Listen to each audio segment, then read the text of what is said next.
Mad Dog, I want to start with you because you're the historian. Why not? I'll have fun with it. So, right? Are you buying what Dre said? Well, first off, let's be fair. And I saw the team play all the games. Okay. Draymond Green would not play on the '86 Celtics. He wouldn't play. He's not going to play over Bird. He's not playing over McHale. He's not playing over Parrish. He's not playing over Bill Walton. And he's not playing over Scott Wedman. So he wouldn't even play. He'd be on a team. Over Scott? Wedman was a great shooter. I don't think he's even playing over him. And he's certainly not playing in the backcourt with DJ, Ainge, and people like, and Gerald Henderson and people like that. He wouldn't be on a team. He'd barely be on a team. Let's call it like we see. The NBA is so much different than it was then because there was the physicality aspect, big front lines. You think he's going to play in the '87 Lakers when they got, or '85 Lakers with Wilkes, Worthy, Kareem, and McAdoo, and Michael Thompson? And then Byron Scott and Magic in the backcourt. He wouldn't be on a team. He just wouldn't play.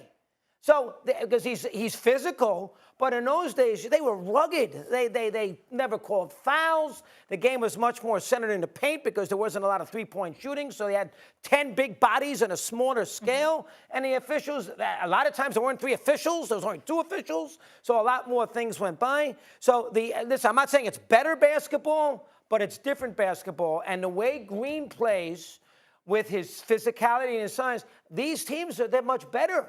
He just wouldn't be a factor. Even the Detroit team, the Detroit team with Rodman, with John Sally, with Lambeer and Aguirre, with Isaiah and Dumars and James Edwards. Where is he playing on that team? He's not better than Rodman. He's not better than Sally. Sally was 7 foot tall. He's not better than James Edwards, who could score. He's not better than Lambeer. He's not better than Mark Aguirre. So, and they were physical, banged and bruised. So the 80s, I'm not saying it's better basketball as far as the style of play, but the players were unbelievably talented. They were very, very good. And Green is not on that level from a talent perspective or a physical standpoint that even playing a team. Now, I know JJ would disagree probably, but I'm telling you right now, he wouldn't play in the '86 Celtics. Oh, Lord. He playing the '86 Celtics? No, I agree with you there, but I still am disgusted that, I like sparring. I'm sorry, my mic fell off. I apologize. I like sparring with J.J. Redick. I love to disagree with J.J. Redick. I love for J.J. Redick to come at me so I can school him sometimes when he needs to be schooled. And you got me here, doggy, agreeing with J.J. Redick. I just finished arguing with him about this stuff on Get Up, but you took it to a whole nother level with the disrespect to Draymond Green. You brought up 2 of the elite teams in the game of basketball. I gave you 3. Let me finish. You're right. I apologize. You did say 3. What I'm saying to you is this. The game was different then. Front lines were bigger. There was a level of physicality that's allowed or whatever. That doesn't mean you turn around and disrespect Draymond Green by not highlighting the change in today's game, his movement of foot, his quickness as a defensive player, his basketball IQ, and what a basketball savant and a brilliant basketball player he is in today's generation. The fact of the matter is the game has changed. I don't fault the players. When I call the game soft, JJ, for example, I'm not talking about the players. Look at how big and athletic and strong a lot of these players are. And look at how gifted most of these players are.